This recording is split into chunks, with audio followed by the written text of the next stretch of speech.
Boa noite, meus amigos. Estamos aqui de volta. Começamos o programa invocando, como sempre, a Santíssima Virgem Maria e o Santo Padre Pio de Pietrelcina, para que roguem a Deus que nenhuma injustiça seja feita nesse programa. Também vou começar aqui anunciando a minha própria aula do Seminário de Filosofia na próxima quarta-feira, dia 27, às 20 horas, na sede da E-Realizações, na rua França Pinto, 498, em São Paulo. Informações pelo telefone 5572-5363. Isso é 011 5572-5363. Daí, no próximo dia 4 de março, teremos o lançamento das duas traduções de livros do filósofo germano-americano Eric Voegelin, que é um dos pensadores mais importantes da segunda metade do século XX, se não o mais. Um dos livros é Reflexões Autobiográficas, que foi traduzido pela minha filha, Maria Inês de Carvalho Carrière, casou, ganhou um sobrenome francês. E o outro é Hitler e os Alemães, traduzido pelo meu ex-aluno Eupídio Fonseca. E haverá no lançamento duas palestras, uma do professor Mendo Castro Henriques, que é professor da Universidade Católica de Lisboa, e outra deste que vos fala. O professor Mendo dará em seguida um curso sobre Eric Voegelin nos dias 5 e 6 de março, às 19h30, também na E-Realizações, Rua França Pinto, 498. Telefone 5572-5363. Não percam, porque o professor Mendo Henriques é uma das pessoas que mais conhecem a filosofia de Eric Voegelin no mundo. É o autor do livro A Filosofia Civil de Eric Voegelin, que é indispensável para o conhecimento da obra desse filósofo extraordinário. Queria aqui também assinalar com pesar a morte do empresário mineiro Paulo Ribeiro Nunes, que foi um colaborador do Farol da Democracia. Ele faleceu num acidente de avião nesses dias, era relativamente jovem ainda, e foi, sem dúvida, uma grande perda para a causa da liberdade no Brasil. Mas, para não dizer que estou só notícia triste, está aqui. O Blog Talk Radio é finalista no concurso WebWare 100, que premia os 100 meios de comunicação mais úteis e importantes da internet. Então, se vocês quiserem votar, e eu acho que devem votar mesmo, se quiserem fazer esse favor, eu acho o Blog Talk Radio espetacular, adoro o Blog Talk Radio. Se quiserem votar, entre no site www.webware.com/100, número 100, 100. Também queria alertar vocês para um artigo muito importante escrito por Lord Christopher Monckton, Visconde Lord Christopher Monckton, que foi um assessor da Margaret Thatcher. Escreveu um artigo espetacular sobre aquecimento global, que saiu no Telegraph de Londres, e que provocou uma chuva de cartas, 127 mil cartas. Eu acho que isso aí entra no Guinness, o artigo mais comentado da imprensa europeia. O artigo é um arraso contra o negócio do aquecimento global, né, mostrando que isso aí é um mito e que as soluções propostas só servirão para destruir totalmente a economia ocidental, não tocando na economia da China, que é a principal fonte poluidora do mundo. Na China não se toca. Então tudo isso aí é uma empulhação política, é uma fraude, e ainda tem gente que acredita nessa merda. Lord Monckton é um tipo extraordinário. Uns anos atrás ele inventou um concurso que é um quebra-cabeças, né? O sujeito que consegue montar primeiro o quebra-cabeça ganha $2 milhões. Então um camarada ganhou, o Lord Monckton disse que teve que vender a casa para pagar o prêmio, mas era brincadeira. Né? Uma outra coisa que eu queria sugerir a vocês é o seguinte: não deixem de assistir o filme American Gangster, dirigido pelo Ridley Scott, com o Denzel Washington e o Russell Crowe. Os dois dão um show de interpretação e o filme é muito importante pela análise que está ali contida do problema ético na sociedade americana. Os personagens são dois, são um gangster, que é representado pelo Denzel Washington, e o policial que o persegue, representado pelo Russell Crowe. E é curioso que há uma estranha distribuição simétrica de virtudes e vícios entre os dois personagens. Porque o policial é aquele sujeito Caxias que faz tudo dentro da lei, né? O filme começa, eu não vou contar o fim, mas posso contar o começo. Começa com ele apreendendo, né, $1 milhão e, para a surpresa geral dos policiais, ele devolve $1 milhão em vez de embolsar, como faria qualquer policial normal, né, naquele meio ali representado. Então você faz tudo certinho, mas a vida pessoal dele é uma bagunça, porque ele vive comendo secretária, garçonete, enganando a mulher, não aparece em casa, não cuida do filho, né? Você tem a vida toda estrambelhada, então ele coloca ordem na sua vida se apegando, né, à lei e cumprindo ao pé da letra. E o outro personagem, que é um bandidão traficante, né, que faz uma fortuna vendendo heroína e, portanto, matando um monte de gente, ele é um sujeito que ele, ao contrário, ele coloca a ordem na sua cabeça, sendo um sujeito religioso, né, monogâmico, cuidando da família, levando a mãe na igreja, etc, etc.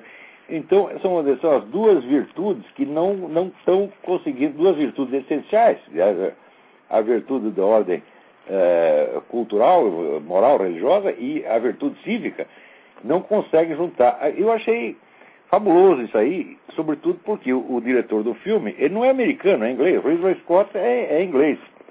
Mas a gente vem aqui, observa o negócio e pega problema assim, acerta na mosca.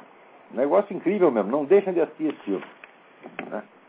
Agora, vou dar aqui umas notinhas curtinhas, antes de entrar nos assuntos mais complexos do programa. A primeira é o seguinte, aqui, não sei quem me mandou isso aqui, mas é muitíssimo importante, que duas famílias colombianas que fugiram das Forças Armadas Revolucionárias da Colômbia, FARC, e que estão morando em Manaus, né, receberam ordem do governo brasileiro para sair do país em 8 dias. Quer dizer, o governo brasileiro quer matar esse pessoal, eles vão chegar, as famílias já estão formalmente ameaçadas de morte pelas FARC. Chegando lá vão morrer imediatamente. Agora o governo brasileiro não quer nem saber. E depois ainda tem gente que diz que o governo brasileiro não é parceiro das FARC. Ora, porra. Né? Aqui, o Luiz Arnoldo Cunico, ou Cúnico, não sei aqui como é que pronuncia, me pede indicação de livros essenciais sobre o comunismo. Eu não vou te dar essa lista agora, Luiz Arnoldo, porque eu vou colocar uma lista dessa no meu site muito em breve. Você acompanha lá no www.olavodecarvalho.org, porque não é só você que está me pedindo, tem muita gente pedindo isso, e eu vou fazer então essa listinha e colocar lá, né? Aqui, o João Marafuga escreve de Portugal avisando que a reforma do ensino que está acontecendo lá é uma progressiva intromissão do Estado na vida das escolas. Isso é a tendência mundial, né, João? Isso está acontecendo em toda parte. Agora, eu não sabia que em Portugal o negócio estava tão perigoso assim. De qualquer modo, fica aí o aviso. Quer dizer, Portugal não está escapando, né, desta onda intromissiva que o Estado acha que pode determinar, né, a vida das crianças, a vida particular das pessoas. É um negócio horroroso. Agora, aqui nos Estados Unidos, veja o que aconteceu. Tem um filme que se chama Obsession, que é a guerra do Islã radical contra o Ocidente. Eu assisti esse documentário, é muito importante, Obsession, né? Agora, a Universidade da Flórida tinha lá uns estudantes que estavam exibindo o filme lá na Universidade da Flórida, então fizeram um pôster dizendo o seguinte: Radical Islam wants you dead. O Islã radical quer matar você, né? é exatamente o conteúdo do filme. É o que o filme mostra mesmo, né? Quer dizer, a propaganda assassina, homicida, feita por essa organização terrorista, que realmente querem matar todo mundo, né? No Ocidente. Muito bem. Daí os estudantes muçulmanos protestaram e a reitoria da Universidade da Flórida mandou uma carta para 50 mil estudantes exigindo que os promotores do evento pedissem desculpas públicas. O que tem que dizer para esse reitor? Pedir desculpa ao caralho. Né? O que o filme diz é verdade. E o que o cartaz diz sobre o filme também é verdade.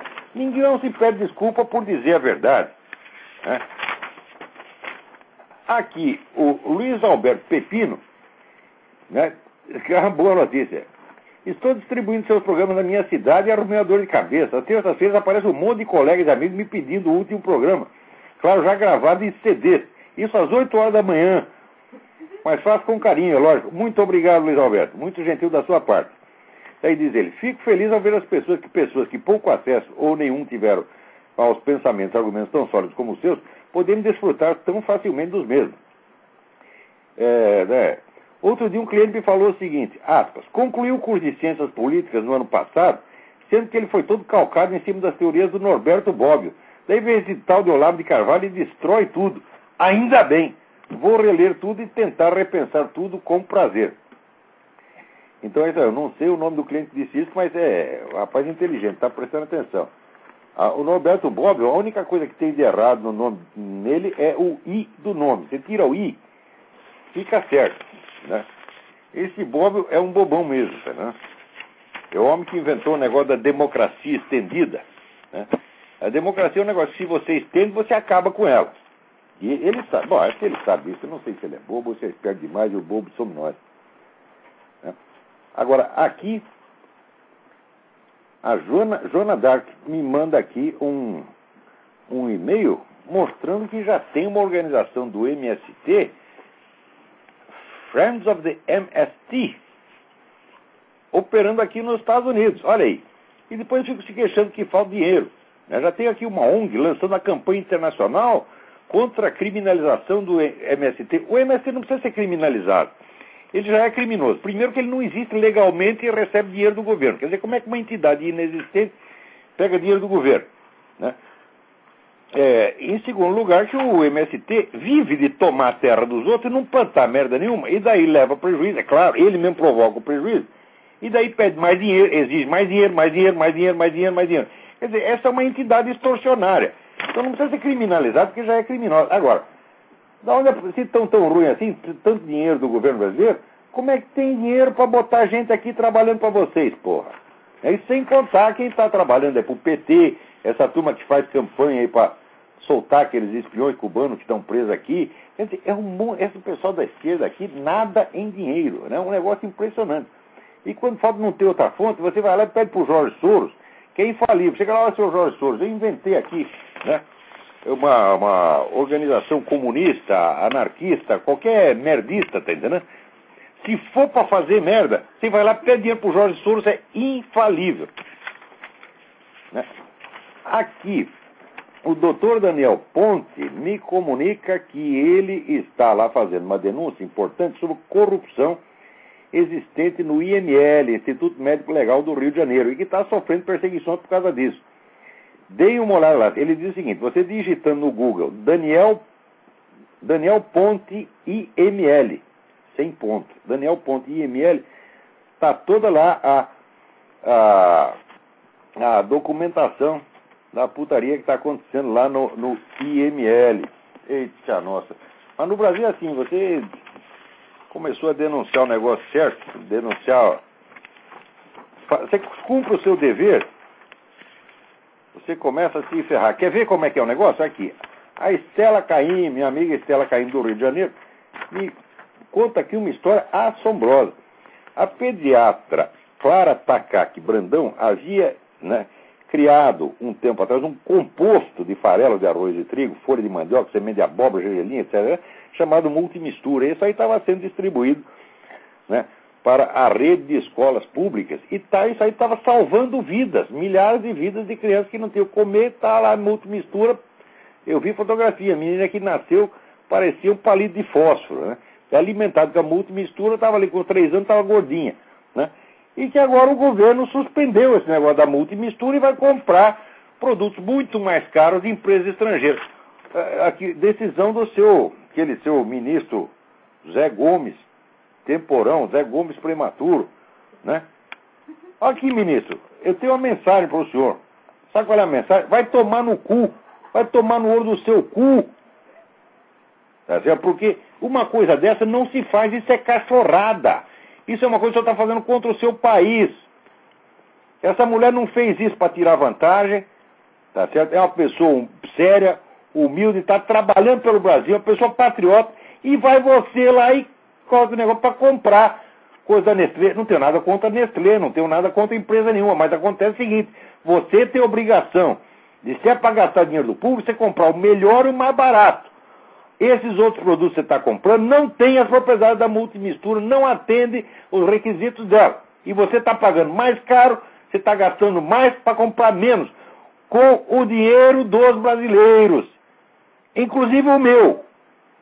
Inclusive o meu, porque olha aqui, eu, pela lei, eu estou aposentado desde os 45 anos como jornalista.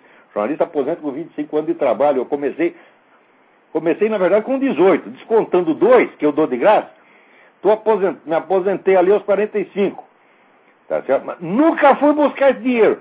Deixei para o governo, por quê? Porque eu sei que tem gente pobre no Brasil, tem velhinho, tem criança que está precisando. Então, não pode dizer, pega a minha aposentadoria e enfia do cu. Pega a minha aposentadoria e usa para uma coisa justa e correta. Mas não para fazer essa merda que tu está fazendo, temporal. Tu gosta mesmo é de aborto. Eu não sei porque que tu não foi abortado. Agora, vamos lá. O mais bonito dessa semana é o seguinte. O Reinaldo Azevedo escreveu lá na Veja uma matéria dizendo o óbvio, dizendo que a ditadura militar brasileira, por menos que a gente gostasse dela, e nem eu nem ele jamais gostamos daquele governo, né? Eu tenho pessoalmente, tenho as provas de todo o combate que eu movi contra aquilo, né? Quando na prisão morreu Vladimir Herzog, estava eu lá com o Audálio Dantas, que era presidente do sindicato, nós editamos o jornalzinho, que foi a primeira denúncia pública feita pelo sindicato, né, de que aquele negócio tinha sido um homicídio e não um suicídio. Então, nós que fizemos isso. Quer dizer que a gente era amigo da ditadura. Como amigo da ditadura? Não tinha um único amigo da ditadura dentro do sindicato, porra. Né? Mas por pior que fosse a ditadura militar brasileira, ela não se compara com o que Fidel Castro estava fazendo em Cuba. De acordo com o livro negro da Revolução Cubana, o número das vítimas de Fidel Castro não está abaixo de 100 mil pessoas. 100 mil civis. Não foi gente que estava combatendo o regime de armas em punho. É civis. Sujeito que ia parar na cadeia, como o caso do Armando Valladares. O Armando Valladares foi preso porque não quis assinar um manifesto. Ficou 24 anos na cadeia porque não assinou o manifesto. Tem gente que vai para a cadeia porque fez uma piadinha. Né?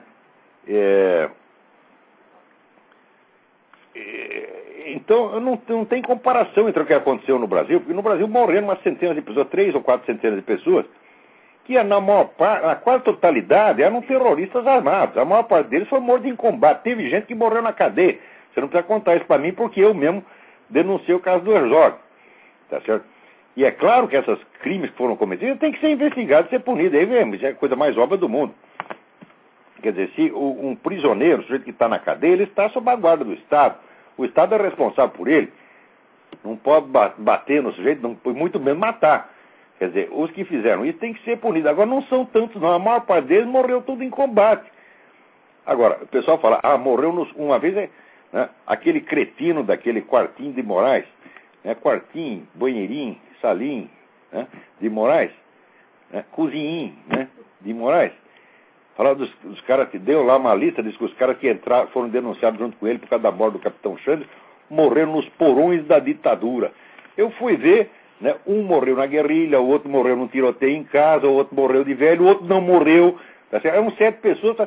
Não tem ninguém no porão da ditadura. Quer dizer, o negócio do porão da ditadura é uma figura de linguagem que o pessoal usa para poder mentir melhor. Né?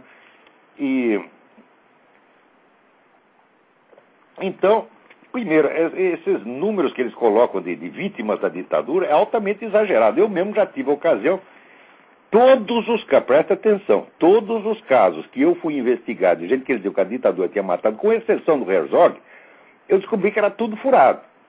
Aquele famoso caso lá do Caco Barcelos, de 2 terroristas que teriam sido assassinados pelo exército, e depois o exército simulou um desastre automóvel para justificar a morte deles. Eu provei que a reportagem era uma fraude. Teve outro caso também do sujeito que disse que enterrou lá uns documentos. Veja você, ele disse que era um soldado, e disse que o chefe tinha mandado, o comandante tinha mandado ele queimar os documentos comprometedores sobre a tortura. Como não deu tempo de queimar, ele enterrou. Você pode acreditar numa coisa dessa? Pra você queimar um documento, é você acender um fósforo. Agora, para tu fazer um buracão de 2 metros de profundidade, vai horas de trabalho. Não deu tempo de acender o fósforo, ele tem que abrir um buraco. Quer dizer, muitos casos desse tipo. Uma contraparenta minha, que eles disseram que foi vítima da ditadura, né?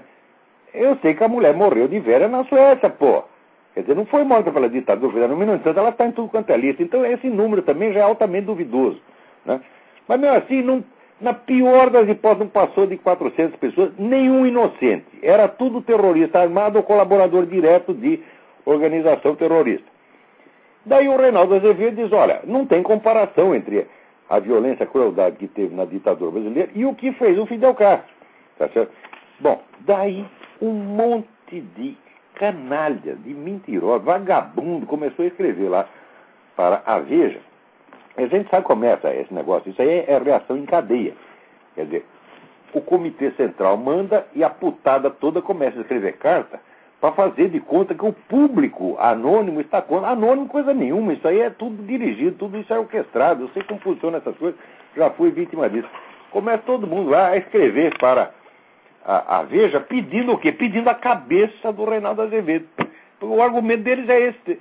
É a mesma coisa que faziam comigo no tempo que estava na época, que acabou até funcionando. Não, tira esse sujeito daí. Esse cara cria problema. Esse sujeito fala o que a gente não gosta. É isso, eles não admitem. Você fala um negócio que eles não gostam, eles não vão discutir com você, para argumento não tem, eles não entendem nada do que estão falando, isso é tudo mentira. Tá certo? Então eles apelam a esse negócio. Tira o cara daí. Eles querem tapar a sua boca. Não querem discutir porque na discussão se ferra. Se ferra que nem sempre se ferrou, que nem comigo se ferrou Leandro Conder, se ferrou Carlos Nelson Coutinho, se ferrou a Laura Café, se ferrou Muniz Sodré, toda essa cambada comunista veio discutir comigo, todos saíram com o rabo entre as pernas. É Mir Sader, tá certo? Então eles não tem como discutir. Daí, entre outros, aparece aquele cidadão chamado Gerald Thomas, né? Aquele sujeito que, né, diretor teatral, cuja maior realização foi mostrar a bunda para o público, né? Porque foi vaiado, né? A montagem que ele fez do Wagner é tão ruim, né, que da ópera do Wagner, que o pessoal vaiou e ele foi mostrou a bunda, que é tudo que ele tem para mostrar, tá certo? Então ele escreveu, olha aqui o que o sujeito escreveu. Eu vou ler aqui, depois eu comento, tá bom? Ele reclamando aqui da comparação que o Reinaldo fez entre a ditadura brasileira e cubana. Espera aí, senhor blogueiro, trocadilheiro, nada engraçadinho. Com Fidel ou sem Fidel, com Hitler ou Pol Pot, com ou sem Milosevic ou Stalin, com ou sem Robert Mugabe ou Idi Amin Dada, não vou aqui começar a criar um incesto entre blogs. O que seria isso? Um clog ou um inlock? Enfim, se quisermos comparar crimes humanitários, não precisamos de máquinas calculadoras. Mas o blogueiro aí da Veja, apesar de querer colocar muitos números e estatísticas em seu blog, acho que falta sexo em sua vida. Você pratica isso por acaso? Está com a vida sexual em dia? Precisa de umas dicas? Esse blogueiro está com os ponteiros no mesmo lugar que Nader, nele próprio. Daí prossegue. E acusa o Reinaldo Azevedo aqui, destruir a dignidade de famílias que sofrem até hoje a perda da vida de milhares de vidas inocentes, muitos estudantes sacrificados em nome de nada. Eu disse nada. Em nome da brutalidade pura, do capital estrangeiro, do investimento obscuro, do totalitarismo sem forma, sem idealismo, do regime militar de ultradireita financiado e orientado pela CIA. Não acredita ainda? Leia o livro de Philip A. Dick. Não acredita ainda? Vá aos inúmeros livros lançados na época pela isenta e excelente Amnesty International. E ainda tem gente que defende os militares. Quanta gente imbecil, caramba. Bom, vamos ver do que se trata. Então, em primeiro lugar, que história é essa de milhares de vidas inocentes? Né? Tudo que a esquerda conseguiu arrumar até agora foi uma lista de 420 poucas vítimas, né? Das quais muitas são falseadas. Então, já está aumentando aqui das centenas para os milhares. Em segundo lugar, se os números não interessam, quer dizer, por que o Reinaldo Azevedo não pode falar em milhares, não pode falar em números e você pode? Por que você pode apelar aos milhares e o Reinaldo não?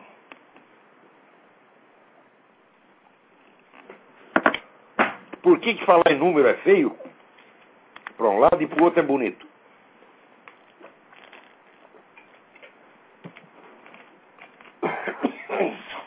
Em segundo lugar, esse negócio de sexo, o que é que tem que ver com a história? Quer dizer, que negócio é de alegar que você não pode falar de Cuba porque não faz sexo? E o que é que você entende de sexo, Gerald Thomas? Vocês já viram a cara do Gerald Thomas? Vocês acham que alguém faz sexo com ele, porra?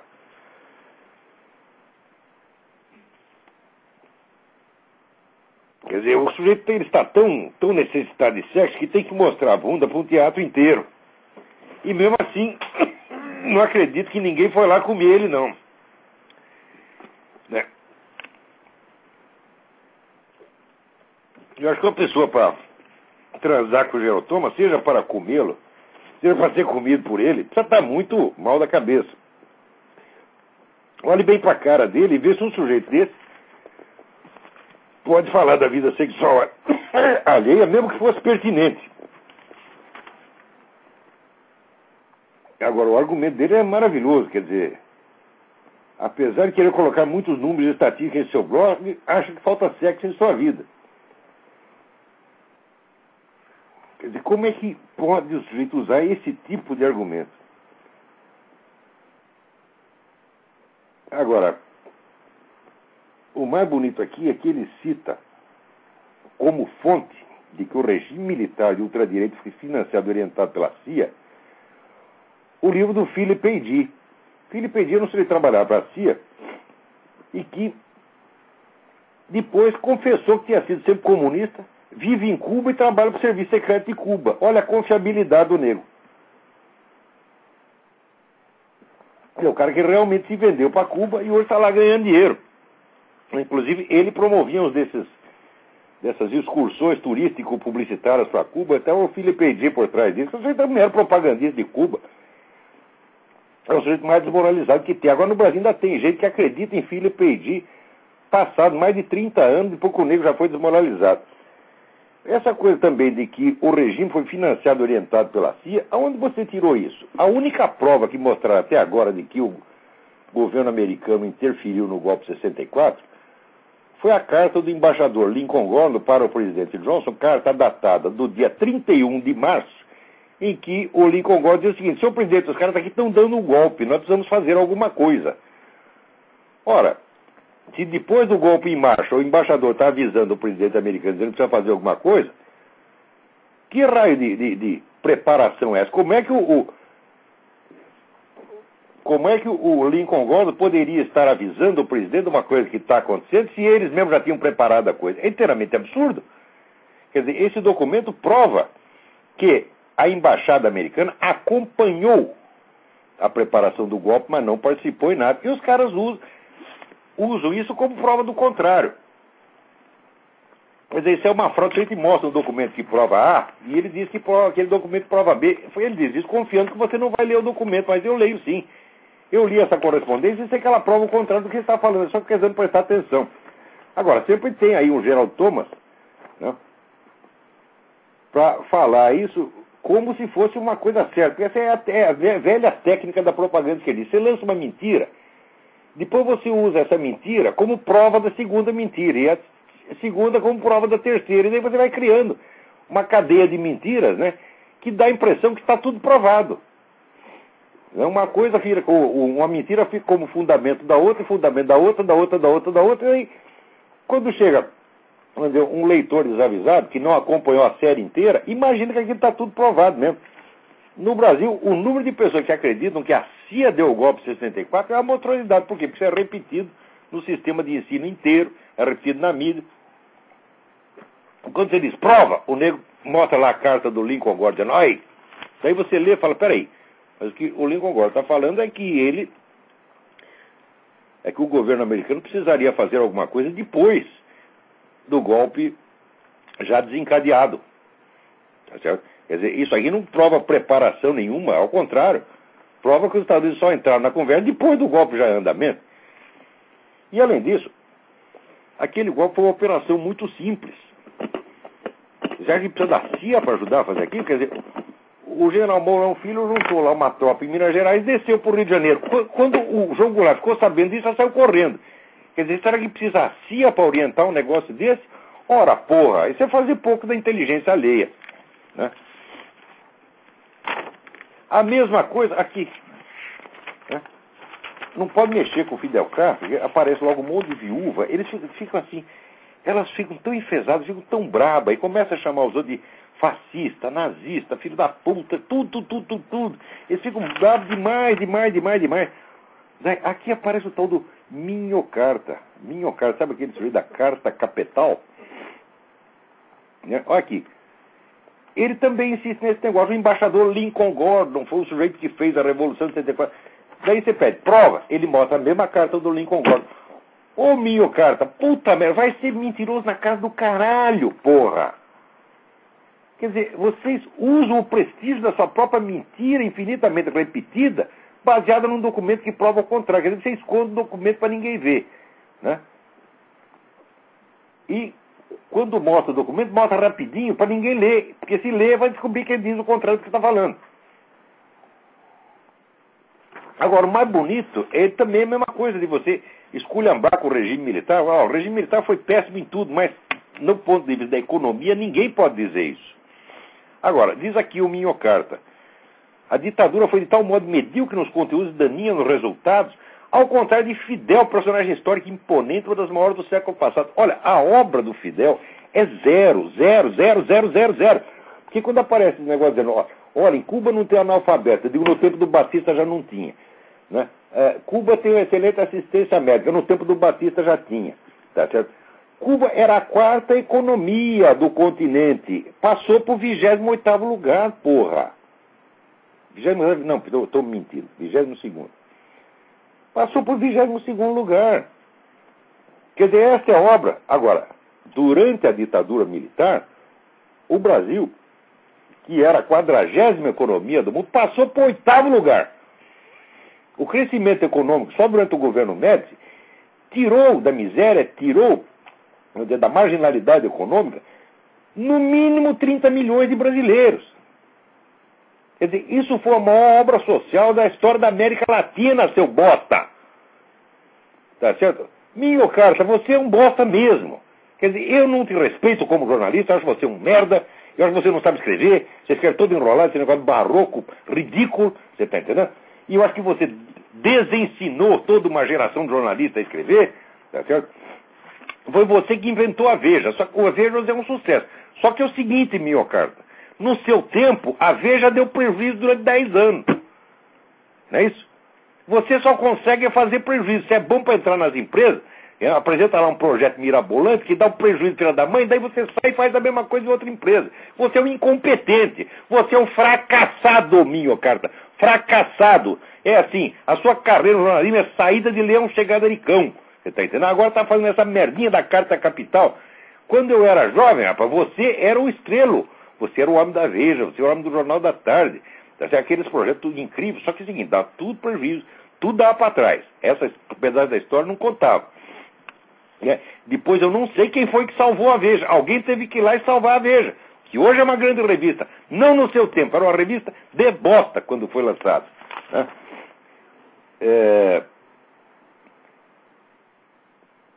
Agora, como é que um jornalista profissional pode vir com essa história do embaixador Lincoln Gordon? Eu comentei isso, eu não preciso estar repetindo. Tem um artigo meu que mostra lá o texto da carta.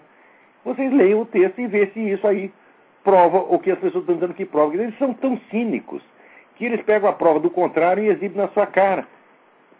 Quer dizer, isso é blefe.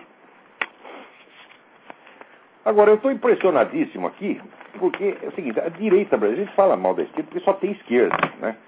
Mas ó, a direita brasileira também, bicho, é um negócio de você cair de costa de tanta burrice que acontece ali, né? Mas antes de dizer isso, olha, vou fazer uma coisa, pessoal, essa turma toda está juntando, é uma campanha para tirar o Reinaldo Azevedo da Veja. A gente sabe que o único objetivo deles é isso. Eles não vão discutir com o Reinaldo Azevedo, mas esse Geraldo Thomas tem capacidade para discutir com o Reinaldo Azevedo. Mas esse Mino Carta apanhou numa discussão, apanhou do Anselmo Heydrich, que é outra besta quadrada. Quer dizer, o Mino Carta é mais burro do que o Anselmo Heydrich, pô. Mas ele vai conseguir discutir com o Reinaldo Azevedo. Ora, porra. Né? Mas então eles não sendo capazes de discutir, eles fazem essa campanha para tirar o sujeito da revista. É só pressão política, é só isso que eles sabem fazer. Eles fizeram contra mim, agora estão fazendo contra o Reinaldo Azevedo, já fizeram contra o Diogo Mainardi também. É sempre aquela mesma coisa, tentar assustar o empregador. Tira esse cara daí, senão você vai ter problemas. Quer dizer, é chantagem. É pura chantagem, é intimidação. Então, turma, vamos fazer o seguinte. Eu apelo a vocês. Escrevam para a Veja. Denunciem esta coisa. O Reinaldo Azevedo tem o direito de dizer o que ele quiser. E ele diz muito bem. O Reinaldo é um dos caras que sabe escrever. Não é como esse analfabeto desse Geraldo Thomas que escreve quisermos com Z. Olha, Geraldo Thomas, quisermos com Z é a puta que eu pariu. Você está entendendo? E esse negócio de sexo também, porra, o que é isso? Quer dizer, você vai contestar, né? O Reinaldo Azevedo diz, olha, assim, a ditadura brasileira matou 400 num país de tamanho de país de dimensões continentais. Né? O governo cubano matou 100 mil pessoas numa ilha que acho que tinha um sexto, um oitavo da população brasileira. Quer dizer, é uma simples questão de senso de proporções. Né? O que o Geraldo Thomas tem a responder isso? Você não faz sexo. O que quer dizer? Era para fazer sexo com você? Você quer que o Reinaldo Azevedo vá lá comer você, ou dá para você, ou sei lá, eu não sei suas preferências sexuais. Eu nem sei se você sabe o que é sexo, sabe que você não sabe não, porra. Entendeu? Acho que sexo é um negócio que você imagina o seguinte, você se tranca no banheiro e faz sexo lá, entendeu? Sozinho. Depois você chora um pouquinho e vai dormir. Tá certo? Eu acho que a sua vida sexual é isso, Geraldo Thomas. Porque é só olhar para a sua cara e ver nenhum cidadão em seu juízo perfeito, cidadão ou cidadã em seu juízo perfeito, vai transar com você. Peraí, tem alguém na linha. Então, turma, escrevam para Veja. Vamos dar uma força para o Reinaldo Azevedo. Quem é? Olá, é o Alex. Alex, tudo bem? Tudo bem, e aí, como é que vai? Tudo certinho. Hoje eu li no jornal aqui, falando que a Farc, a maior indústria de cocaína do mundo. É mesmo? Pelo jeito, está sendo muito lucrativa lá no Brasil, lá a filial que o Lula está comandando lá no Brasil. Lá porque... esse pessoal está tudo sentadinho no colo do Lula, só passa a mão na cabeça dos meninos. 200 toneladas por mês, isso aí é $1 bilhão por mês aí. Com esse dinheiro é para pagar a dívida externa do Brasil, né? Porra se dava. Ué. E o Fidel Castro fez a renúncia, mas você viu que eleição... Agora é monarquia, porque passa pro irmão, né? Passa pro filho, passa pra mulher, passa pro tio, né? É a dinastia. Aquilo ali, dinastia, e depois eles falam que fascismo fascistas são os outros. Ele não. Ele não é fascista, fascistas não. Os assassinos são os outros. Olha, você quer saber? Com esse pessoal comunista, rapaz, comunista é tarado. Tarado, porque, olha, eles acham que é mais grave a ditadura brasileira matar 400 terroristas do que o governo chinês matar 75 milhões de civis. Por quê? Porque eles acreditam nisso, por quê? Porque Che Guevara disse que os comunistas são o primeiro escalão da espécie humana. Eles são uma espécie superior, são a raça superior. Tá? Então, matar um deles é pior do que matar 1 milhão dos outros. Eles pensam assim mesmo. Agora, dá para conversar com a pessoa dessa? Julgar com um cara desse é normal? Tu não é normal, o Geraldo Thomas. Minho carta, você também não é normal. Vocês são tarados, vocês são loucos, vocês são sociopatas. Outra coisa também, vocês estão mandando... Esse Gerotomas, um tempo atrás ele escreveu maravilhas do experimento pedagógico que foi feito numa universidade lá na Holanda. O professor disse assim, vocês não podem julgar o homossexualismo se não experimentarem, então vocês têm que experimentar. Daí fez um experimento de sexo oral, e os alunos tinham que participar, se não participar, tirar 0. Então, é isso aí. O Gerotomas achou isso maravilhoso. Então, essa pedagogia do Gerotomas, se depender do Gerotomas, o que você vai aprender na universidade? Vai aprender a chupar pica, que é a atividade intelectual mais alta que o Gerotomas consegue conceber. Como é que você pode conversar com uma pessoa dessa e achar que é um cara normal? O Gerotomas não é para conversar com ele. É para cuspir na cara dele, dar um pé na bunda e cala a boca, burro. E se eles estão mandando 200 toneladas para o Brasil, quanto é que eles estão mandando para Cuba? Pois é, o negócio ali é brabo, hein? É outro, é. Agora, você deve ter lido aquele livro do... Como é que chamava o cara? Luiz... Esqueci, mas tá lá o livro, a Máfia de La Habana. O livro está todo transcrito no Mídia Sem Máscara. Monarquia. Fidel Castro é o chefe do narcotráfico na América Latina. Agora aposentou. Aposentou? Passou pro irmãozinho, né? Aquilo ali é monarquia. Nem máfia. Né? Al Capone, pro Luque Luciano, passa pro irmãozinho. Passa pro irmãozinho, pros que estão os assessores dele lá, como é o vice-presidente, o ministro, primeiro-ministro, e aí por diante. Então é isso aí, Olavo. Um abraço aí. Um abraço, brigadão pela participação. Ok, tchau. Tem mais alguém na linha aí, vamos ver quem é. Enquanto isso, peraí, deixa eu ver. Alô, tem alguém na linha? Alô, Olavo? Sim. Olavo, está me ouvindo? É o Alfredo do Rio. Alfredo, tudo bem? Tudo bom, Olavo? Tudo bom. Olavo, só para você ficar sabendo, saiu a revista Veja dessa semana, chegou às bancas hoje, né? E na capa tá o perfil, né? Uma capa preta do Fidel Castro, o perfil dele, e aí o título é o seguinte, já vai tarde. E vai mesmo. O fim melancólico do ditador de Cuba e hipnotizou a esquerda durante 50 anos. Notícia ainda. A gente tem pelo menos uma Mas olha, escuta, pessoal, o Gerotomas, ele diz que todo mundo devia chupar pica na universidade. Do jeito que ele não vai gostar do porra. É questão de gosto. Agora, ele quer sair também. Alô, Olavo? Oi. Continue aí. Então é isso, saiu essa manchete da revista Veja, as outras revistas nacionais, nenhuma deu nenhum destaque à saída do Fidel Castro, e se derem também provavelmente vão dar destaque favorável a esses anos todos da ditadura cubana, de alguma forma vão camuflar essa ditadura. Pelo que a gente está vendo, é uma revista popular, tirando os sites de internet, igual o Mídia Sem Máscara. Isso não é só no Brasil. O Reinaldo... Olha aqui, eu recebi aqui. Marco Seifert. Ele diz que ele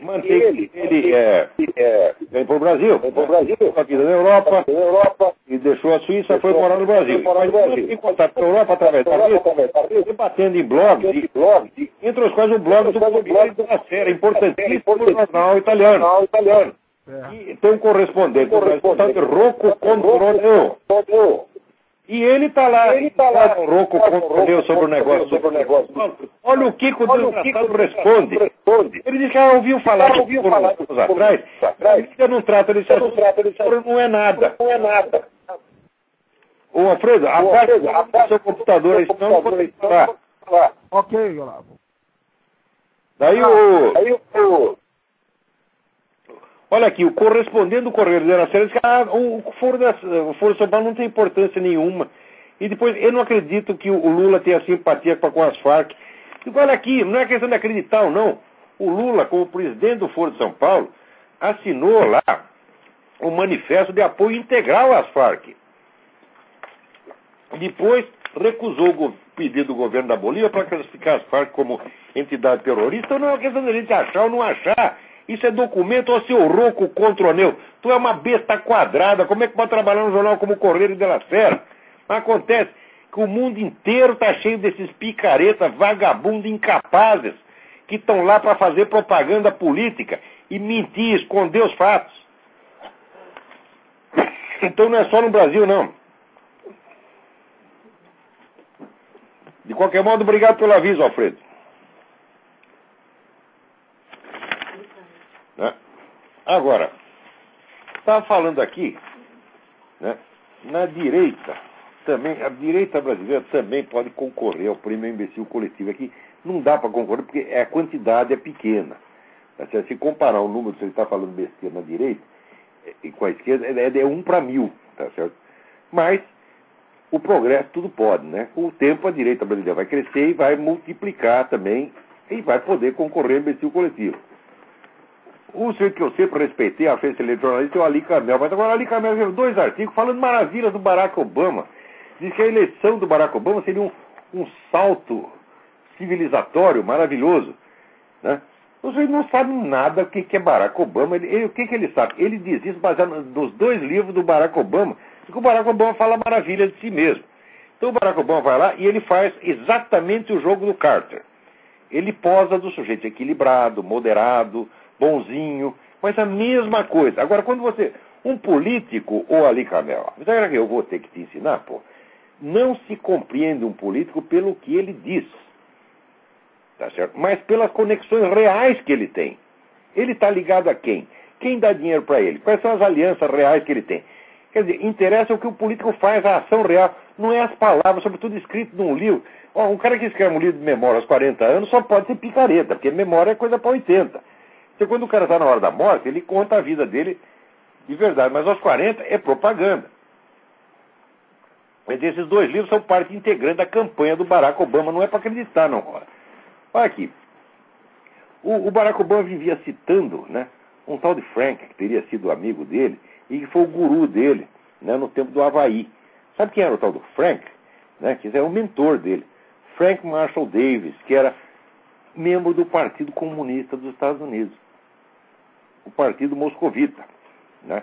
Isso aí é a notícia dada pelo meu amigo Cliff Kincaid, né, no Accuracy in Media, AIM. Aliás, eu falei, eu estou ficando gaga mesmo, puta vida. No começo eu falei do depoimento do Lord Monckton. O depoimento do Lord Monckton está no AIM. Você procura www.aim.org e você vai encontrar lá tanto o depoimento do Lord Monckton, que é excelente, muito importante. Lá você vai pegar também o link para o artigo que saiu no Telegraph, que é um artigo maravilhoso, muito sério. E vai encontrar o link para essa história do Obama's Communist Mentor. Está lá, né? É o Frank Marshall Davis, comunistão. O outro guru do Obama é o Zbigniew Brzezinski, aquele que era o mentor do Jimmy Carter. Eu estou falando, o Obama é o Jimmy Carter. Ninguém percebeu ainda que eles parecem diferentes, mas se você olhar bem, você vai ver que é a mesma pessoa. Quer dizer, é o neguinho pró-comunista, comprometido até o fim com o radicalismo islâmico, com o comunismo, com China, com tudo que é merda, tá certo? E que se faz de bonzinho só para chegar no poder. Quando chegar lá, o que ele vai fazer? Vai passar a mão na cabeça de entidade terrorista, tá certo? Vai trair todos os aliados dos Estados Unidos, né? Essa ascensão da esquerda no Brasil foi inteiramente devido ao seu Jimmy Carter. Jimmy Carter que, né, apertou o Brasil para trazer esses caras tudo de volta. Né? E agora Jimmy Carter fica aí legitimando essa eleição, aquele famoso plebiscito, não esse último, o outro plebiscito, né, que até os membros da comissão da União Europeia, que foi lá para investigar, o sujeito agora confessou que o negócio foi tudo fraude mesmo. Né? Mas o Jimmy Carter, não, ele legitima tudo.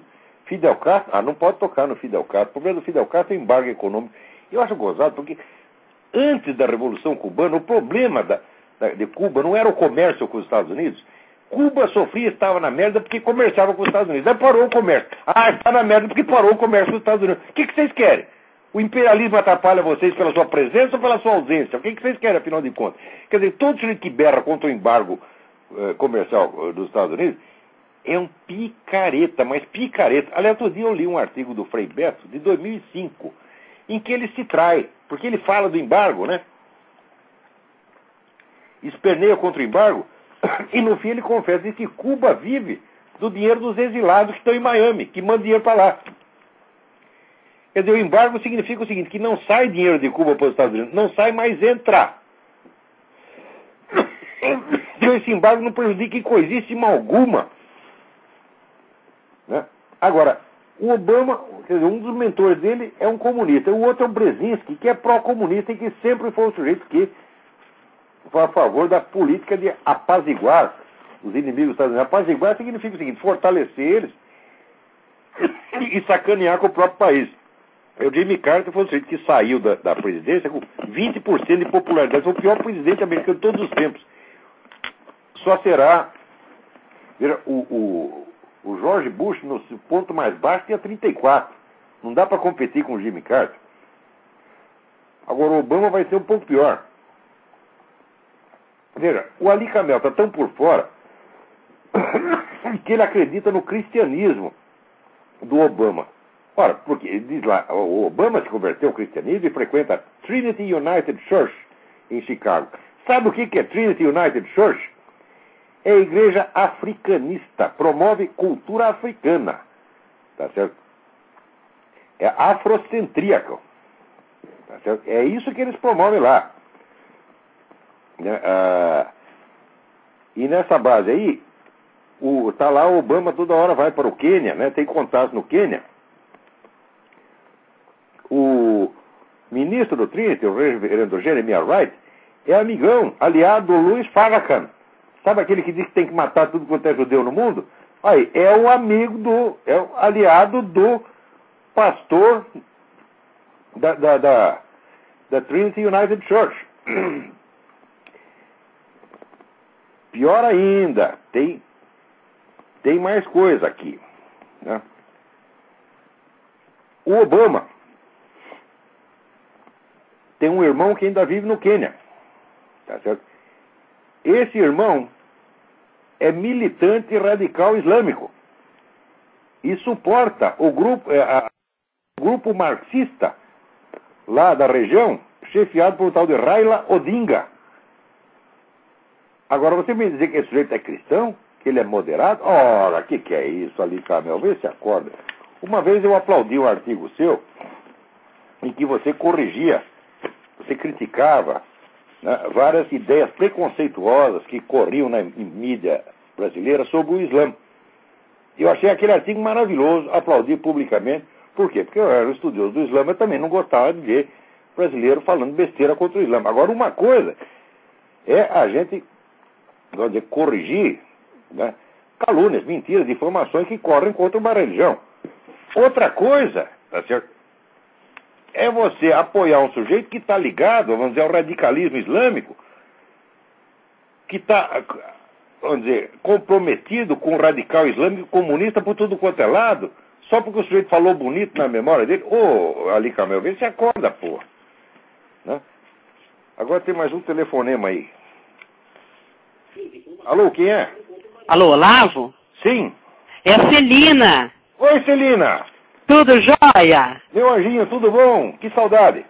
Então, Olavo, eu ouvi você falando aqui do Gerald Thomas, eu não consegui me conter. Menino, uma vez de pirraça, eu fui numa peça dele no Rio, uma que entrava um batom gigante no meio do espetáculo, e todo mundo vendo aquilo, né? E eu não consegui me conter, e no meio daquela cena, eu peguei e falei em voz alta, não entendi essa parte. O teatro veio abaixo. Era isso que eu tinha para te falar. Não vou ocupar mais seu tempo. Muita saudade, meu querido. Um beijo. Tchau. Celina foi minha aluna no Rio de Janeiro, uma querida amiga. Foi muito bom receber esse telefonema dela. Então aqui eu vou dar a notícia mais importante da semana, que é o seguinte. A minha cachorrinha, Honey, da raça Beagle, teve 7 filhotinhos, que são a coisa mais linda da América. Não adianta pedir, que eu não dou para ninguém. Espera aí, ainda tem mais um telefone. Vamos ver se dá tempo de atender. Alô? Oi. Alô, Olavo. Eu? Quem É o é? mais sofrido, Paulo. Quem é? É o mais sofrido, Paulo. Paulo? Isso. Olha, bem? eu queria avisar você, tudo bem. Eu queria avisar você rapidinho que você falou da medicina em Cuba e o Cavaleiro Conde fez hoje um artigo fantástico com o depoimento do ex-embaixador, desmascarando todo a medicina de Cuba, que é uma total farsa. É uma farsa total, é uma farsa total. Então, dá uma olhada no blog do Cavaleiro Conde. E outra que eu sempre estou avisando, você não comentou ainda, mas no Paraguai está para ganhar um comunista. É um ex-bispo que foi expulso da igreja, que nem a igreja quis. Né? Um bispo comunista está para ganhar no Paraguai e é apoiado pelo Fórum de São Paulo. Se não for Olha só, eles não estão ele- matando o continente inteiro. A América Latina foi isso mesmo, foi para privada mesmo. já vão começar criando caso com a Itaipu. Vai ser no Paraguai o próximo problema aqui da América do Sul. É isso aí então, Olavo. Dá uma olhada no Cavaleiro. Obrigado pelo aviso. Mascara tudo. Isso. Tchauzão. Eu vou lá no site do Cavaleiro Conde, é muito legal esse site, ele diz Mas coisa é bem muito completo, agora bem que está completo, falando de Cuba. desmascarando com vários artigos de embaixadores, tudo desmascarando a medicina em Cuba. Falou? Um abraço. Obrigado pelo aviso. Só que, gente, eu vou ter que ir terminando o programa. Nem quanto aos cachorrinhos, eu repito, não adianta pedir porque eu não dou e não vendo, é tudo meu. Até a semana que vem, um abração para todos, muito obrigado.